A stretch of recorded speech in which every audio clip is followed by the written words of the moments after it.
لو قررت مثلا ان انا احط صوديوم، عايز احط صوديوم على مثلا، تعالوا نقول هحطه على السلفر مثلا، هحطه على السلفر.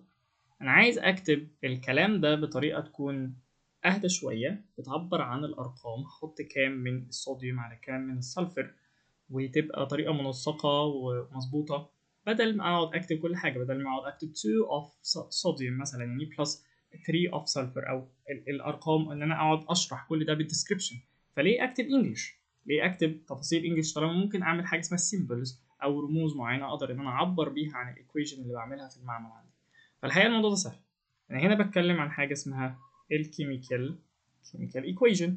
والحقيقة الكيميكال ايكويشن انواع، يعني كل ايكويشن بتتكتب ليها طريقه معينه، ما عندناش طريقه واحده للكيميكال ايكويشن. انا هنا هشرح الطريقه الاساسيه خالص اللي محتاج ان انت تبقى فاهمها وانت بتعمل كيميكال ايكويشن، انك بتحط حاجتين على بعض.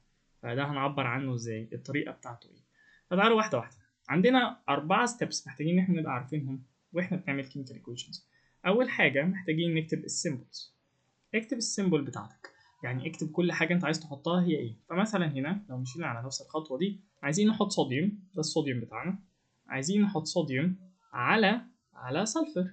فيا ترى الرمز او قصدي السيمبل بتاعه الصوديوم ايه؟ الصوديوم اهي ال Na، وكمان عندي السلفر اللي هو ده ادي الاس، فانا هكتب Na بلس الاس. ده اسهل بكتير قوي من اني اكتب صوديوم بلس سلفر، واكيد طبعا هما لما اتحطوا على بعض هيبقوا سوا، فهيبقى NaS، هيبقوا صوديوم سلفايد لو فاكر ازاي بنسمي الحاجات دي. Na بلس S هتطلع NaS. طيب حلو، دي الخطوة الأولى، هنعمل السيمبلز. طب تاني خطوة هنعمل إيه؟ تاني خطوة الحقيقة بعد ما نعمل السيمبلز هي إن إحنا نعمل حاجة اسمها الفالنسي. فالنسي، إيه الفالنسي؟ الحقيقة الفالنسي دي هو كل كام مع كام، بمعنى يعني مين عمل لي لوزنج الكترونز، مين عمل جين الكترونز. الحقيقه انا اتكلمت عن موضوع الفالنسي ده في فيديو تاني بالتفصيل، فممكن هتلاقيه في الاي اللي فوق او في الديسكربشن اللي تحت، فممكن تبقى تبص عليه بالتفصيل. بس هنا بمنتهى البساطه كل اللي انا عايزك تعرفه انه جروب 1A او الجروب ده بيلوز 1، ده بيلوز 2، ده بيلوز 3. الحقيقه ده ممكن يلوز 4 او يجين 4، والحقيقه ده ممكن يجين 3، وده يجين 2، وده بيجين 1. ده الاساسي بتاعنا. بس لما يبقوا في كومباوند، لما يبقوا مع بعض، لكن طالما لوحدهم بنكتب فوقيهم زيرو زي الناس دي كده. الناس دي دايما بنكتب فوقيها زيرو لان دايما بتبقى لوحدها ما بتتفاعلش مع حد. هنا نفس الكلام، الصوديوم عشان هو لوحده فبكتب فوقيه زيرو. هنا السلفر بكتب فوقيه زيرو لان هو مش مع حد، هو لوحده. هنا برضو الصوديوم لوحده. ال NaS دلوقتي هما الاثنين مع بعض. هو بص على ال Na هو تبع الجروب ده، فلو بصيت فوق هلاقي ان الجروب ده هو بوزيتيف 1، فهكتب فوق، هكتب فوق الصوديوم بوزيتيف 1، او ممكن اكتب 1 بوزيتيف، الاثنين صح. السلفر هكتب نيجاتيف 2 او هكتب 2 نيجاتيف، وبعدين ببدله بس كده. ال 2 دي تبقى تحت ال Na هنا كده تحت على اليمين. يعني لو انا عايز اكبر ال Na اهي كبيره خالص، حواليها 4 اماكن، المكان ده والمكان ده والمكان ده والمكان ده، انا بكتب الفالنسي هنا، ده مكان الفالنسي. هنا بكتب ال2، طبعا مش بكتبها لما يبقى لوحدها، لكن لما يبقى معاها السلفر بكتب هنا ال2. نفس الكلام برضو السلفر حواليها نفس الاربع اماكن، فانا هبدل هكتب هنا 1. بس الحقيقه احنا كناس بتوع كيمياء ما بنحطش ال1، خلاص بنعتبر ان هو 1 كده كده موجود. دي خطوه الفالنسي. الخطوه اللي بعدها خطوه بنسميها البالانس. يعني ايه بالانس؟ بالانس يعني لازم عدد الحاجات اللي دخلت تبقى نفس عدد الحاجات اللي خرجت، عشان كده بسميها بالانس. بالانس يعني ميزان، فانا بوازن الاثنين مع بعض. فانا عارف انه لكل واحده سلفر، ما هي دي كانت 1 تحتها، كانت محتاجه 2 صوديوم، كانت محتاجه 2 Na. ده معناه ان انا كان لازم من الاول ابقى مدخل 2 صوديوم هنا كده، ولازم كنت ابقى مدخل واحده سلفر. ما هو ده طبيعي. انا لازم عشان محتاج لكل واحده سلفر محتاج 2 صوديوم، فلازم ابقى كنت مدخل 2 صوديوم وواحده سلفر عشان يبقوا مع بعض. وخلي بالك البالانس بنكتبه بره، لانه ده معناه بمنتهى البساطه ان انا مدخل صوديوم مش ماسكين في بعض، ما لهمش علاقه ببعض، انا مدخل 2 صوديوم. لكن هنا اللي حصل ان الاثنين صوديوم بطريقه ما، وده رسم بسيط وتوضيحي جدا، بقوا ماسكين في بعض وكمان ماسكين في السلفر.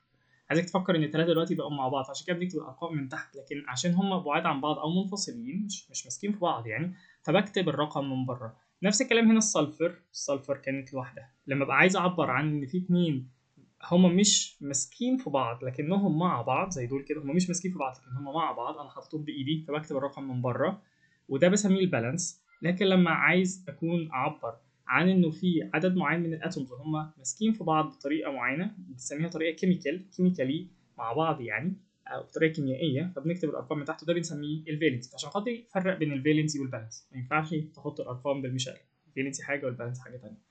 ونفس الكلام برضو السلفر هنا داخله واحد خارجه واحد، فانت بتبص ال Na كانت داخله الاول واحد حطينا اثنين، بقت داخله اثنين وخارجه اثنين، العدد كده بقى مظبوط. والسلفر واحد خارجه واحد كده مظبوط، كده ظبطت البالانس. اخر خطوه بمنتهى البساطه هي بنسميها الفيزيكال ستيتس. ومن اسمها فيزيكال ستيتس، يعني حاجه لها علاقه بالفيزيكس اكتر منها بالكيمستري يعني. بس احنا بنحتاج الفيزيكال ستيتس دي طبعا كناس بتوع كيمياء. تعالوا نبص بقى كده واحده واحده. ايه الفيزيكال ستيتس دي؟ الفيزيكال ستيتس هي بمنتهى البساطه يا ترى الحاجه اللي انت كنت حاططها دي هل هي solid، فانا بقول عليها اس، او خلينا اكتبها كده، خلينا اكتبهم هنا. لو هي solid بقول عليها اس. لو هي liquid حاجه زي الميه يعني، فبحط ال بالطريقه دي.